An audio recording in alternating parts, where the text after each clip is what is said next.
Your first cut that you're ever going to make is called your assembly cut. That's because we're assembling the clips. It's the first time that we've ever put these clips together in any kind of a sequence. The assembly cut is usually pretty crappy. It's literally just a quick assortment of all of the stuff that we think that needs to be in the cut. It usually doesn't flow. It usually doesn't have any good pacing. Usually there's way too much content in the cut and it needs to be chopped down from there. But there's typically two ways that I'll go about making an assembly cut. We'll call one method adding and one method subtracting. One is essentially picking your clips from the start, watching the clip in the source monitor, choosing what you want to include in your timeline and dragging it down, adding to the timeline. The other method is inserting the entirety of the clip into the timeline from the beginning and cutting it down to time, chipping away at it, scaling it down.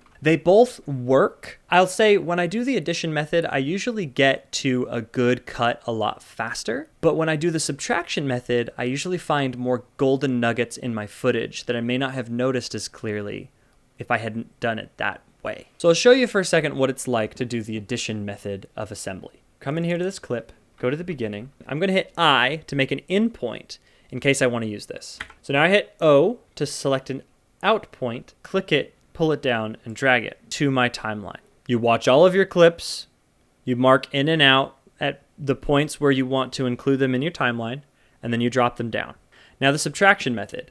I'm going to drag the clip down into my timeline. Now you can see with the subtraction method, I have my entire clip dragged into my timeline.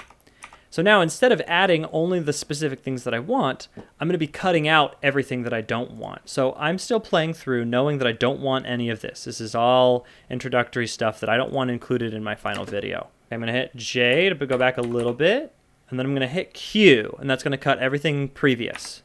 Boom. Now this is my first take. Now I want to cut right there. I'm going to use arrow keys to frame back just a little bit, and now I'm going to hit Q to cut. You can see in this waveform, nothing's happening here. So I'm just not going to use it. I'm just going to go to the next visible waveform. That's the subtraction method. You drop the whole clip into your timeline, cut down all of the waste until you just have the best stuff left over.